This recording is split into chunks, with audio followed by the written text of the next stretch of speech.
Hi, welcome to the Aftermath Tales. Ready for a new story? Very well, let's begin. Have you ever had someone steal from you to pay for their own vacation? What about your own mother stealing your credit card to fund your uncle and aunt's getaway while they want you to stay home babysitting his neglected child? Welcome to my life. My name is Emma Simon. I'm 28 years old, and this is the story of how I learned that sometimes the people who claim to love you the most are the ones willing to betray you the deepest. It's about toxic family dynamics, manipulation disguised as need, and how one vacation surprise exposed decades of abuse that nearly destroyed my family and ultimately saved us all. But let me start from the beginning, because the warning signs were there all along. I just didn't want to see them. From the outside, we looked like the perfect middle-class family. My parents, Harry and Mary Simon, had been married for 28 years. Dad ran a small but successful company in Las Vegas. Mom was a homemaker who devoted herself to taking care of everyone. My sister Sarah, 17, was what everyone called the golden child. Beautiful, smart, and yes, spoiled, but genuinely kind-hearted. I'd moved into my own apartment 2 years earlier, but I still visited home regularly. Our house was always warm and welcoming, filled with the smell of Mom's cooking and the sound of laughter. The problem wasn't us. The problem was Uncle Hal and Aunt Nicole. Hal Landon was my mother's younger brother, married to Nicole, and they had an 8-year-old son named Wesley. On paper, they seemed fine. Both had decent jobs, lived in a nice neighborhood, drove reliable cars, but every few weeks they'd show up at our door with a crisis. Mary, I hate to ask, but we can't make rent this month. Or the refrigerator broke and we can't afford to replace it. Or Wesley's birthday is coming up and we don't have money for a party. My parents didn't mind helping family in genuine emergencies. That's what family does, right? But there were red flags everywhere that my mother refused to see. Uncle Hal and Aunt Nicole always wore expensive clothes while claiming poverty. Aunt Nicole would arrive carrying a designer handbag worth more than most people's monthly salary, then cry about not being able to afford groceries. Uncle Hal wore a watch that cost more than our monthly mortgage payment, then ask for help with bills. Meanwhile, 8-year-old Wesley wore clothes that looked like they came from thrift stores. When we questioned this obvious inconsistency, Nicole had a ready answer. Kids grow so fast, it's not worth buying expensive clothes when he'll outgrow them in 6 months. It sounded reasonable on the surface. Kids do grow fast. But something about Wesley always bothered me. He was painfully thin, painfully grateful for every kindness, and he ate like he was starving whenever he came to our house. But the clothes weren't the worst part. The worst part was what I started calling the borrowing game. Aunt Nicole had perfected this particularly cruel form of manipulation. She'd come over for dinner, and during the evening she'd notice something of Sarah's: new shoes, a purse, a piece of jewelry. "Oh, Sarah, those earrings are gorgeous. Can I see them?" Sarah, being naturally kind and wanting to share, would hand them over. "They look so beautiful on you," Nicole would say, admiring herself in the hallway mirror. "Would you mind if I borrowed these? Just for this weekend. I have this special event." And there it was. The trap. Sarah, put on the spot in front of everyone, couldn't say no without looking selfish. Mom would smile approvingly at Sarah's generosity. Dad would look uncomfortable, but not intervene. And I'd watch my sister's face fall as another of her belongings disappeared forever, because nothing Nicole borrowed ever came back. Uncle Hal did the same thing with Dad's belongings. Dad's good watch? Borrowed for a job interview and never returned. His expensive jacket? Borrowed for a wedding and never seen again. A set of golf clubs? Borrowed for a work outing and somehow lost. Sometimes they'd arrive with actual shopping bags and raid our pantry like it was a grocery store. They'd fill bags with food, cleaning supplies, toiletries, anything they could carry. When questioned, they'd claim they were having a hard time and needed help feeding their family. Dad won't say anything, but you could see the disgust on his face. The most infuriating part was my mother's response to any criticism. "They're family, Emma. Family helps family. They're going through a difficult time." But when was the last time Uncle Hal and Aunt Nicole had helped us? When had they ever shown up with a gift or offered assistance or done anything generous for anyone? Never. They only took and my mother enabled every bit of it. By the time I was 28, I'd had enough. I was tired of watching my parents be used. I was tired of seeing Sarah's disappointment when her things disappeared. I was tired of pretending this was normal family behavior. So I decided to do something special. Something that would bring our immediate family together, without the drama, without the manipulation, without the constant stress of being used. I planned the perfect surprise vacation. For 3 months, I saved every penny I could. I worked overtime shifts at my marketing job. I skipped dinners out with friends. I clipped coupons and bought generic groceries. Every dollar went toward one goal, giving my family a week in Florida at a beautiful resort. Just us, just our immediate family. A chance to reconnect and create happy memories without toxic relatives poisoning the well. I had it all planned out. I'd bought the plane tickets, booked the resort rooms, arranged every detail. I was going to surprise them during my 2-week vacation from work. The night I announced it, I was practically vibrating with excitement. "I have a surprise for everyone," I said over dinner, unable to contain my smile. "We're going to Florida. I've booked us a week at this amazing resort. We leave in 2 days." The reaction was everything I'd hoped for. Dad's perpetual stress lines seemed to melt away instantly. Sarah squealed and hugged me so tight she nearly knocked us both over. "Emma, this is incredible," she gushed. "I can't believe you did this for us." Dad was already pulling out his phone to email his team about being out of the office. Even Mom looked genuinely thrilled. But then she said something that made my stomach drop. "Oh, I have to call Hal and Nicole and tell them the good news." "Mom, no," I said quickly. "This is just for us, our immediate family." She looked at me like I'd suggested something cruel and unusual. "But Emma, they'd love to hear about our trip." I knew what that meant. In my mother's world, sharing good news with Hal and Nicole wasn't about kindness. It was an invitation for them to find a way to benefit from it. I should have been more firm. I should have made her promise not to contact them. But I naively thought that maybe, just once, she could keep something special just for us. I was so wrong. The next day, I was upstairs in my old bedroom chatting with Sarah about the trip when we heard familiar voices downstairs. My heart sank. Uncle Hal's booming laugh, Aunt Nicole's high-pitched giggle. They were here. Sarah and I looked at each other with matching expressions of dread. Without speaking, we crept to the top of the stairs to listen. "Mary, this sounds absolutely amazing," Aunt Nicole was gushing. "A whole week in Florida, you're so lucky." "Hal and I haven't had a real vacation in years," Hal added with that tone of voice that suggested he was building up to something. "You know what?" Nicole continued, and I could practically hear the manipulation gears turning. "This could actually work out perfectly for everyone." My blood ran cold. "What do you mean?" Mom asked, though I could tell from her tone she was already interested. "Well, Emma and Sarah are young," Nicole said. "They probably don't really appreciate the finer things a resort like that has to offer. The spa, the golf course, the fine dining. It should really be an adult's vacation anyway," Hal chimed in. "Much more relaxing without kids running around." I grabbed Sarah's arm. They weren't suggesting joining us. They were suggesting replacing us.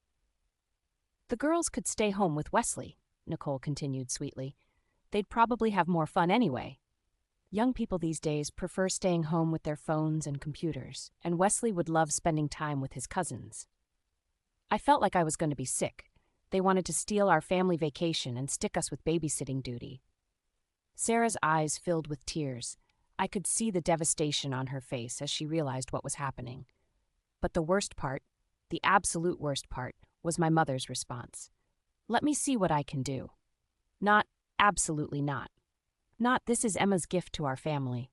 Not, "how dare you suggest such a thing." "Let me see what I can do." Sarah started crying quietly. I felt something break inside my chest, not just disappointment, but a deep, crushing betrayal. After everything I'd sacrificed to plan this surprise, my mother was ready to hand it over to the two people who'd already taken so much from us. We listened as they discussed logistics, how they could use our plane tickets, whether the resort rooms could be changed to their names, how much it might cost to modify the reservations. They were planning to steal our vacation, and my mother was helping them do it. When they finally left, Sarah and I sat in stunned silence for a few minutes. Then we heard Mom's footsteps on the stairs. "Girls," she called softly. "Are you awake?" We quickly pretended to be asleep. Mom opened the door and looked in, probably checking to see if we'd overheard anything. After a moment, she closed the door quietly. "They're both napping," we heard her tell someone, probably Dad. "I'll talk to them when they wake up." We waited until we heard the front door close and car doors slam outside. Only then did we sit up and look at each other. "Emma," Sarah whispered, "they can't really steal our vacation, can they?"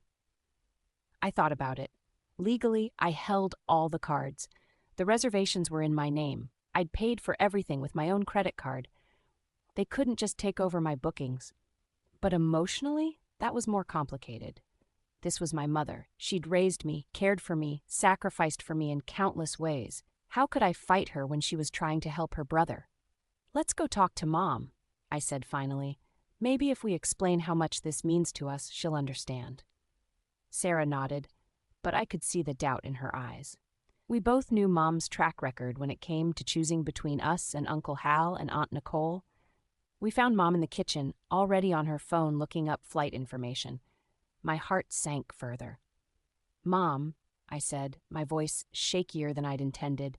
She looked up with guilty expression that immediately transformed into forced brightness. "Oh, good. You're awake. I was just seeing if I could get Hal and Nicole seats on the same flight. It might cost a little extra. But, Mom, no."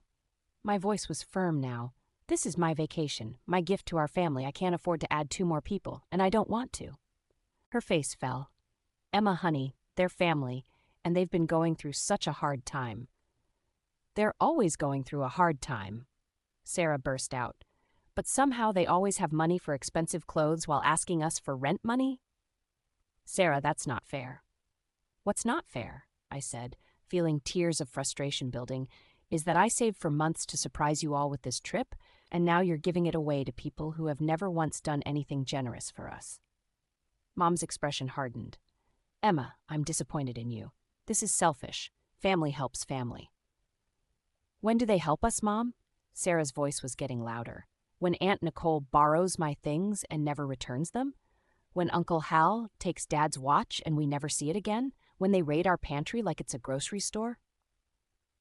"They're going through difficulties?" "And you enable them," Sarah shouted. "You always enable them. You make excuses for them while they walk all over us." I felt the tears spill over. "I worked so hard for this, Mom. I wanted to do something special for us. For once, couldn't it just be about our family?" "They are our family, Emma." "No," I said through my tears. "They're leeches. And you're so busy being the perfect sister that you can't see how they're using you, using all of us." Mom's face flushed with anger. "How dare you?" That's when the front door opened and Dad's voice called out, "I'm home." All 3 of us froze. Dad appeared in the kitchen doorway, taking in the scene, his wife red-faced with anger, his oldest daughter crying, his youngest daughter standing protectively beside her sister. "What's going on?" he asked quietly, but I could already see the storm building in his eyes. "Nothing," Mom said quickly. "Just discussing the vacation plans." "Dad," Sarah interrupted. "Mom told Uncle Hal and Aunt Nicole they could take our spots on Emma's vacation. They want us to stay home and babysit Wesley while they go instead. We heard the talk about it earlier." I watched my father's face cycle through confusion, disbelief, and finally cold fury. "They want to what?" he asked in a voice I'd never heard before. "It would be an adults-only vacation," Mom said defensively. "The girls could stay home with Wesley, and Hal and Nicole could finally get the break they need." "Are you out of your mind?" Dad's voice was dangerously quiet. "They want to steal our family vacation and dump their kid on our daughters?" "It's not stealing, it's sharing." "Mary." Dad's tone stopped her cold. "Emma saved her own money. She bought tickets for her family, us, and you want to give those tickets to your freeloading brother and his wife while our daughters babysit their child? They haven't had a vacation in years. Why is it our problem? Because they spend their money on designer clothes instead of saving for one." Dad exploded. "Because every time they have extra money, they buy something for themselves instead of planning ahead." The kitchen erupted into the biggest fight I'd ever witnessed between my parents. Dad laid out years of enabling behavior, years of choosing Hal and Nicole over his own family. Mom tried to defend them, but even she seemed to realize how it sounded when Dad asked, "When was the last time they did anything generous for us? When was the last time they helped us with anything?" The answer, of course, was never. In the end, I made a decision that I thought would solve everything. "Wesley can come with us," I said firmly. "He's welcome. He's never the problem. But Uncle Hal and Aunt Nicole can plan and pay for their own vacation." Dad and Sarah immediately supported me. Mom looked devastated but seemed to accept the decision. "Fine," she said finally. "But don't come crying to me when this destroys our relationship with Hal and Nicole." "Mom," I said softly, "they already destroyed it. You just refused to see it. I thought that was the end of it. I thought we'd finally drawn a line in the sand. I was so naive." The morning of our flight, something felt wrong. Mom was acting strange, avoiding eye contact, checking her phone constantly, fidgeting with her purse. I chalked it up to residual tension from our fight. Wesley was with us, excited beyond belief for his first airplane ride. At 8 years old, he was painfully thin and grateful for every kindness. When we stopped for breakfast at the airport, he ate like he hadn't seen food in days, which broke my heart but also raised questions I wasn't ready to face yet. But it wasn't until we were walking down the jet bridge that I saw them. Uncle Hal and Aunt Nicole, settling into seats just a few rows ahead of us, already celebrating. The betrayal hit me like a physical blow. My mother had lied to us all. While pretending to accept our decision, she'd secretly bought tickets for them behind our backs. "Mom," I whispered, my voice shaking with rage and hurt. "What did you do?" Her face crumpled with guilt, but she tried to justify it. "Emma, just this time. I'll pay you back." "With what money?" Dad's voice cut through her explanation like a knife. "How are you going to do that? How could you do this to your own daughter?" Other passengers were starting to stare, but Dad didn't care. "We are going to have a serious talk back home. I am not going to let this go." The worst part was realizing how she'd done it. While I was sleeping in my childhood bedroom the night before, trusting my mother completely, she'd snuck into my room and stolen my credit card from my wallet. Then she'd used it to buy tickets and hotel rooms for Uncle Hal and Aunt Nicole. My own mother had committed fraud against me. I felt sick, violated, betrayed by the one person who should have always protected me. "We'll discuss this when we get home," Dad said through gritted teeth, clearly trying to keep his voice down for the other passengers. "Right now, we have Wesley to think about." He was right. Despite everything, we couldn't ruin this vacation for an 8-year-old who'd never had anything nice in his life. But the damage was done. What should have been a joyful family trip had become a nightmare of betrayal and broken trust.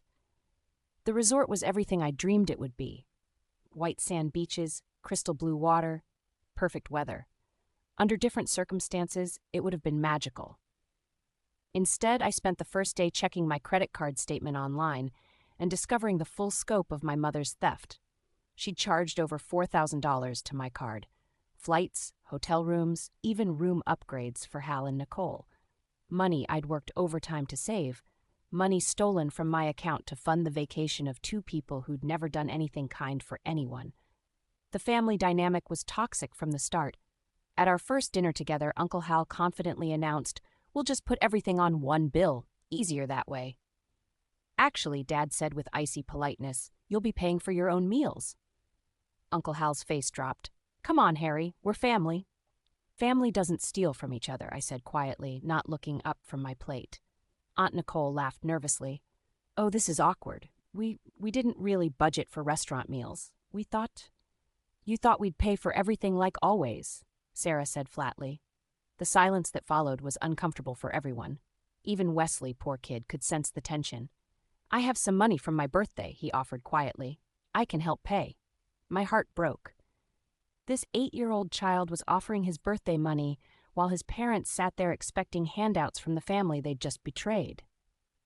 "Wesley, sweetie, keep your money," I said gently. "The adults will figure this out." But we didn't figure it out. For the rest of the vacation, my family barely spoke to Uncle Hal and Aunt Nicole. Dad, Sarah, and I responded to their attempts at conversation with one-word answers. Yes, no, maybe. Dad didn't smile once during the entire trip.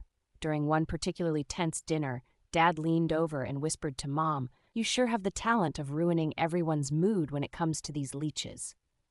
Mom knew she'd messed up the vacation, but she still couldn't bring herself to confront Hal and Nicole about their behavior. The most heartbreaking part was watching Wesley. He was genuinely happy when he was with us, laughing, playing, eating actual meals. But whenever it was time to go back to his parents' room, he'd get quiet and sad. Something was very wrong with that picture, but it took me a few days to figure out what.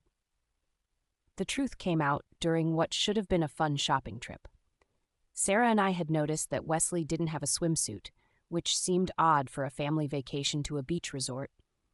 Mom and Dad said kids grow too fast to buy expensive swimsuits, he explained matter-of-factly. They said I could just swim in my underwear, but Sarah and I exchanged horrified glances. We immediately took him to the resort shop and bought him the best swimsuit they had, along with some other clothes that actually fit him properly. As we walked back to the hotel, Wesley chattered excitedly about everything he was seeing and experiencing. But then he said something that stopped me cold. I'm so glad I'm here with you guys.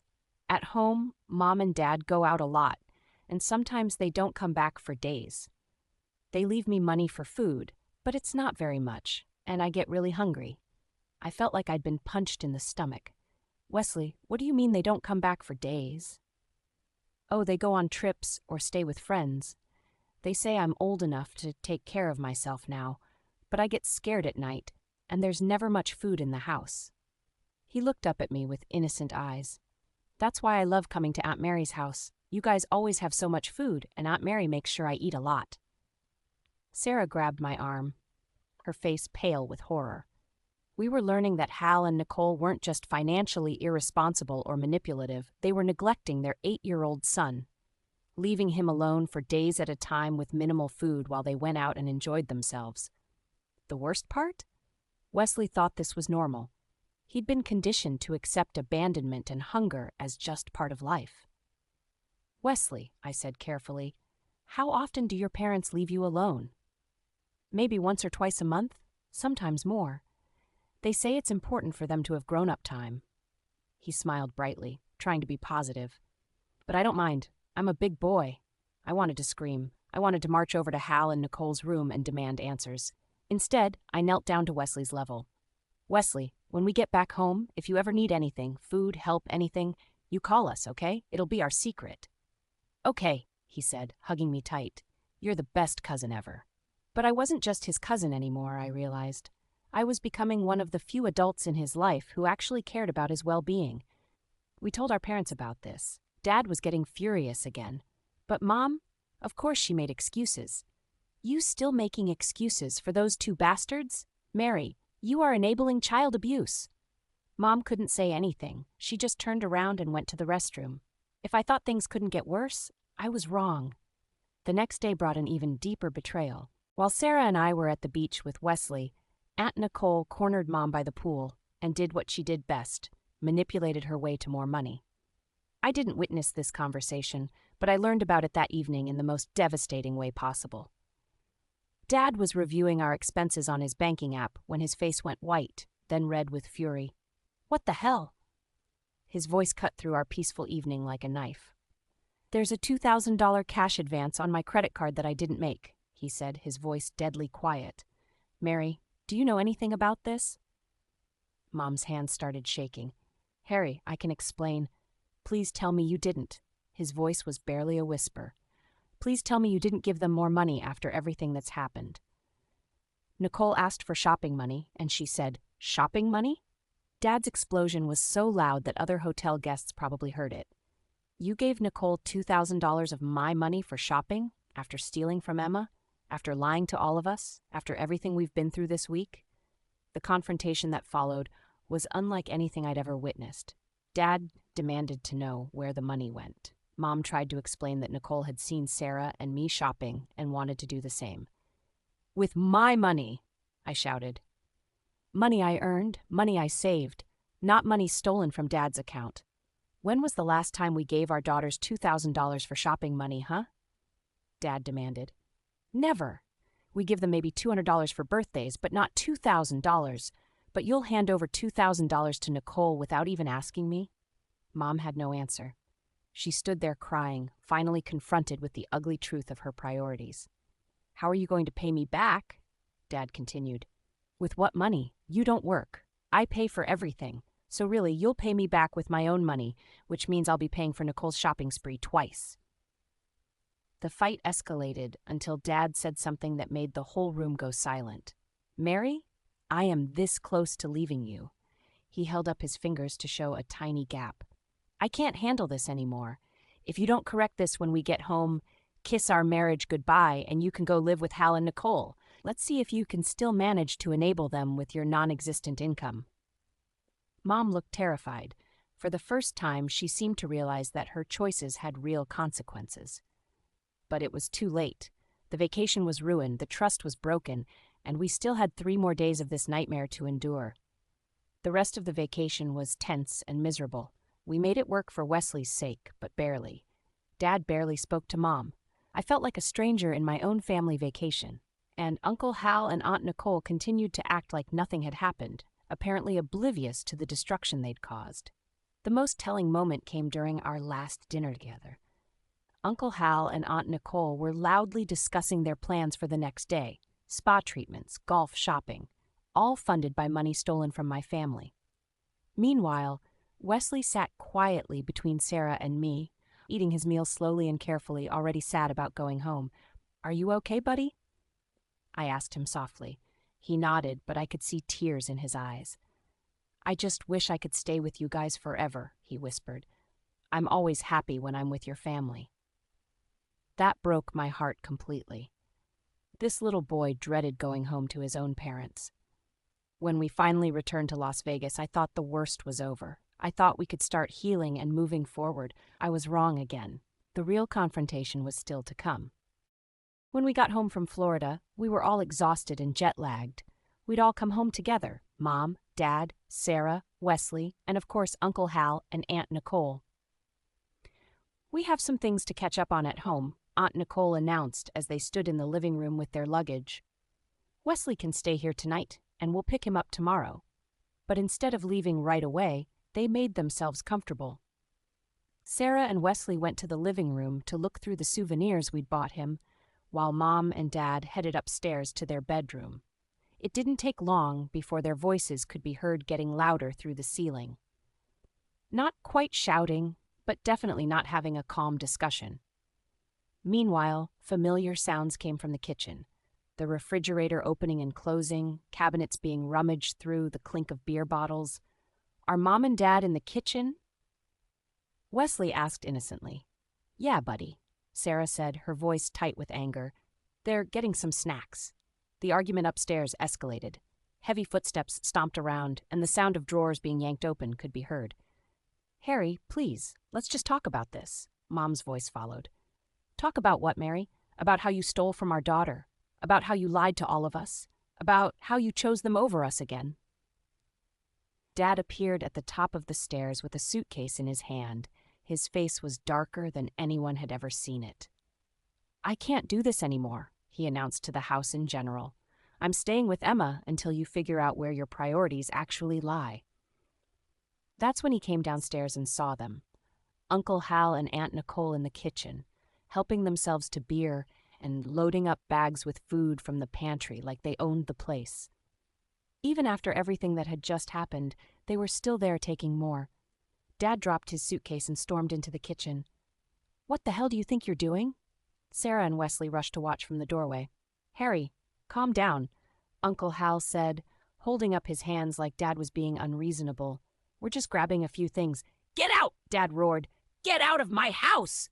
"Harry," Aunt Nicole started. "You're leeches!" Dad exploded. "You're parasites! You've been bleeding this family dry for years, and I'm done with it." Mom came running downstairs. "Harry, please." "No, Mary. Look at them. Look what they're doing. We just got back from a vacation you funded by stealing from Emma, and they're already back here taking more." Dad turned back to Uncle Hal and Aunt Nicole, who were standing there with bags of groceries like deer in headlights. "I want every single thing you've borrowed from this house returned," Dad said, his voice deadly calm now. "Emma's jewelry, my watch, Sarah's purses, everything. And I want every penny Mary gave you returned, the vacation money and the $2,000 cash advance. That was stolen money, and you know it." "Now wait just a damn minute," Uncle Hal started. 24 hours, or I'm calling the police and pressing charges for fraud and theft." Dad's voice got even more menacing. "And I'm calling Child Protective Services, too. You come here and stuff your faces, load up bags with food, but your son is skin and bones, and you leave him alone for days without enough to eat." "You wouldn't dare," Aunt Nicole started. "Try me," Dad said coldly. "If you need food so badly, take only what Wesley needs and nothing more. But you're done raiding my pantry to feed yourselves while your child goes hungry." Uncle Hal's face went pale. "You can't threaten us like this." "It's not a threat. It's a promise. Keep testing me and see what happens." Uncle Hal turned to Mary desperately. "Mary, are you going to let him talk to your brother like this? This is ridiculous. We're family."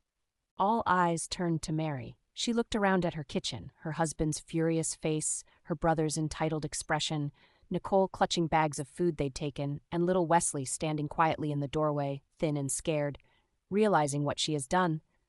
And this time, her husband is leaving her. For a moment, it seemed like she might cave like she always did. Then Mary straightened her shoulders. "Hal, you need to leave, now." "Mary," Uncle Hal tried to argue. "Get out!" she said, her voice stronger than it had been in years. "And don't come back until you have everything Harry asked for." Uncle Hal and Aunt Nicole left quickly after that, muttering about how unreasonable Dad was being. They didn't even say goodbye to Wesley. After they left, Dad picked up his suitcase again. "I meant what I said, Mary. I'm staying with Emma.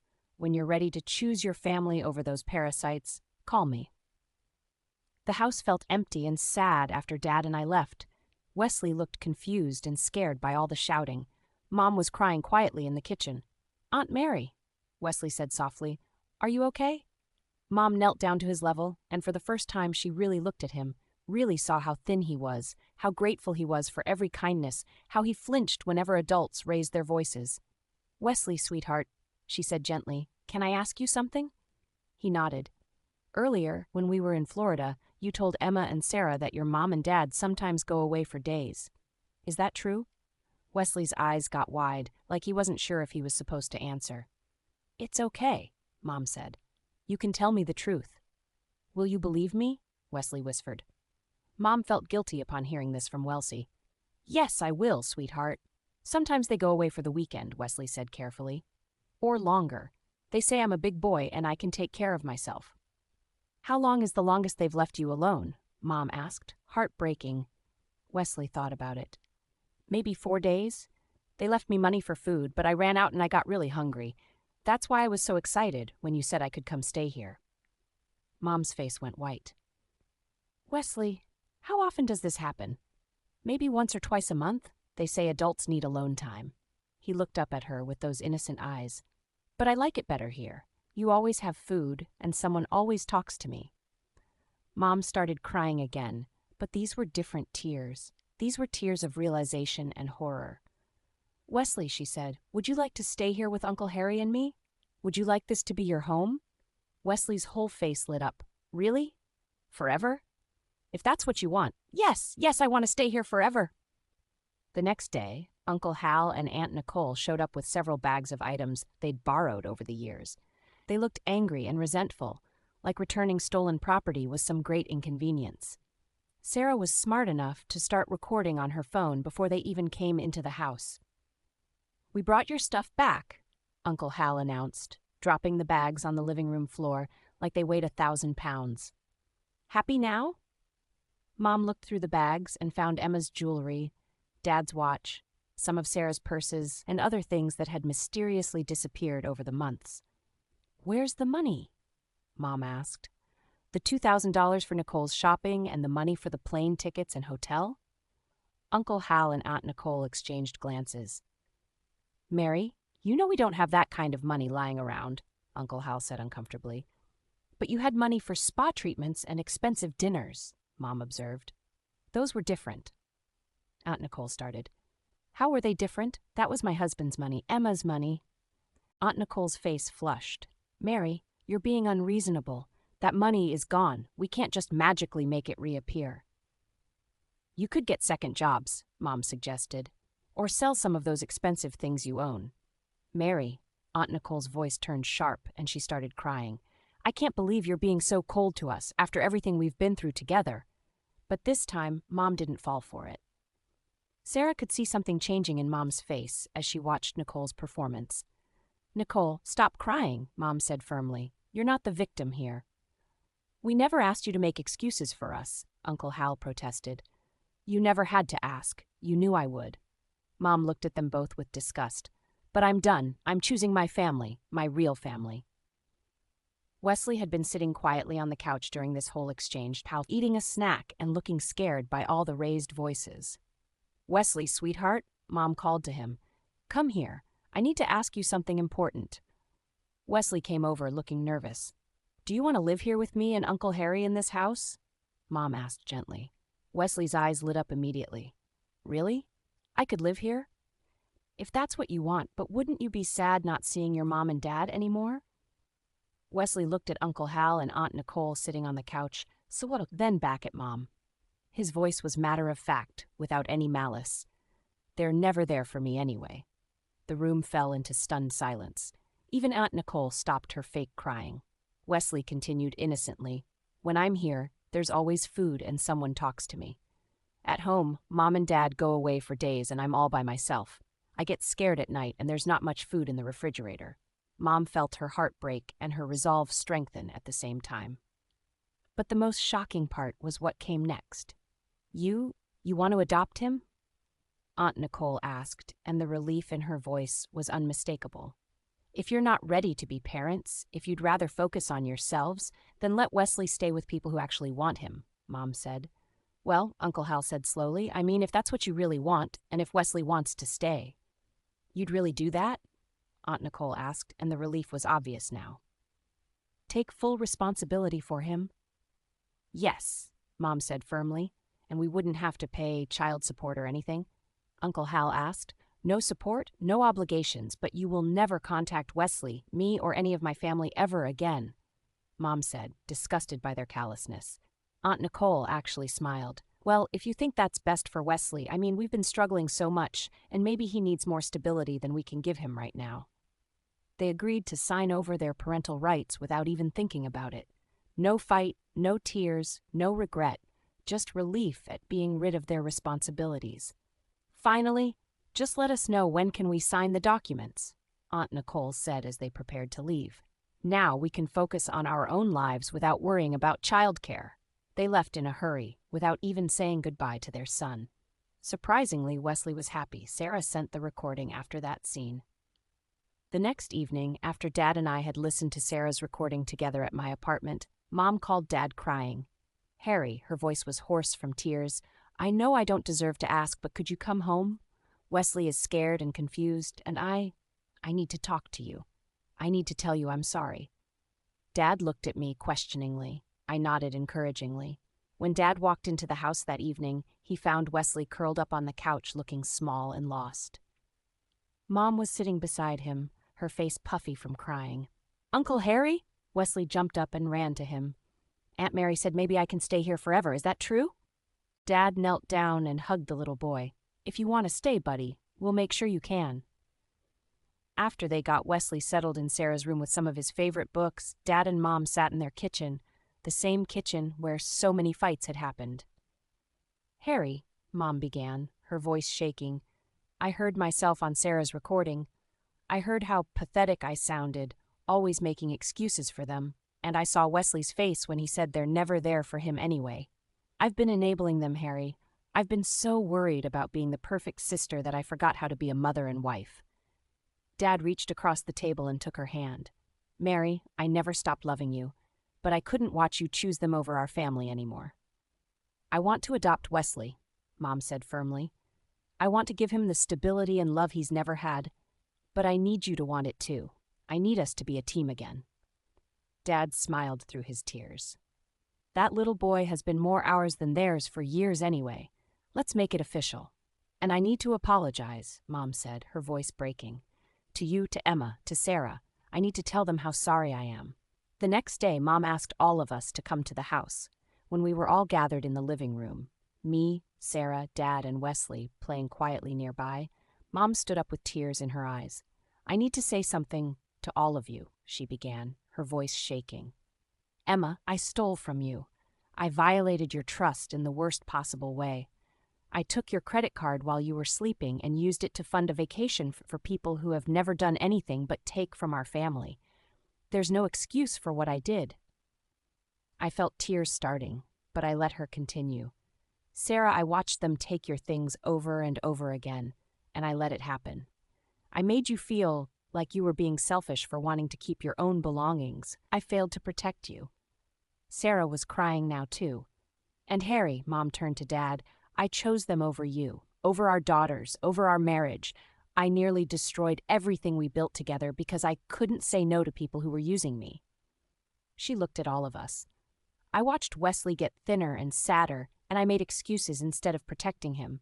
I am so ashamed of who I became." "Mom," I started, but she held up her hand. "I don't expect forgiveness right away. I know I have to earn back your trust. But I promise you, all of you, that I will never choose anyone over this family again. You are my family. You are what matters." We all ended up crying and hugging. It wasn't an instant fix, but it was the beginning of real healing.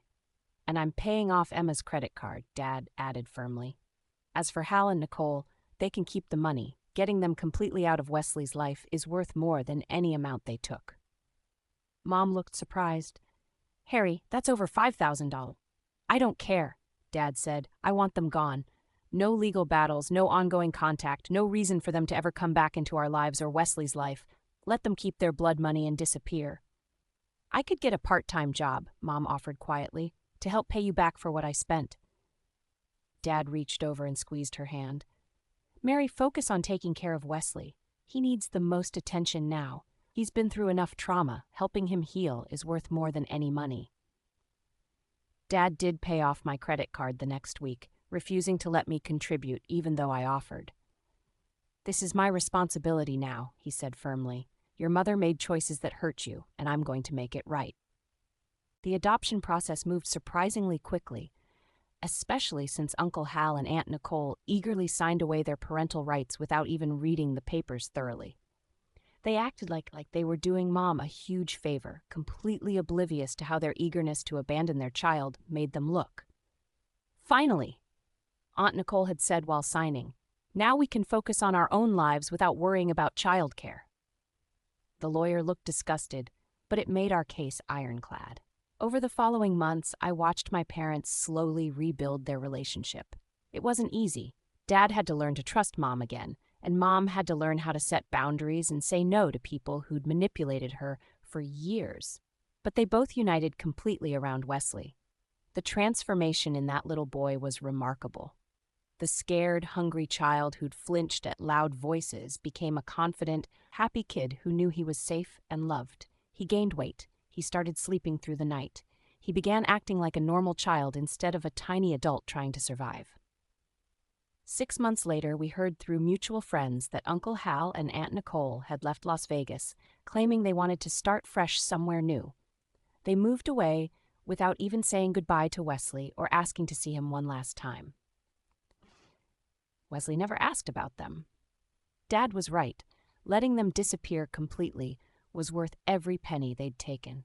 There were no legal battles, no ongoing drama, no reason for them to ever contact us again. They were simply gone from our lives forever. On Wesley's 9th birthday, the adoption was finalized. I'll never forget watching him cry happy tears in that courtroom when the judge told him that Harry and Mary were officially his parents now. "I have a real family," he whispered through his tears. "They can't leave me." I picked him up and spun him around. "You've always been our family, Wes. Now it's just official." Sarah, home from her freshman year studying social work, ruffled his hair. "Welcome to the chaos, little brother." At dinner that night, we couldn't stop laughing about Dad's dramatic 3-day separation from the family. "Remember when Dad left us for basically a long weekend?" Sarah teased. "It felt like forever," Mom protested, making everyone laugh harder. "Well," Dad said, grinning, "it was long enough for your mom to finally kick out the freeloaders and adopt our son." I'd gotten promoted to marketing director at my company, Sarah was thriving in college, making Dean's List both semesters while volunteering at a children's advocacy center. And Wesley was a completely different child, confident, happy, and secure. We'd heard through mutual friends that Uncle Hal and Aunt Nicole had moved to Phoenix, but no one kept in touch with them. They'd essentially disappeared from our lives completely.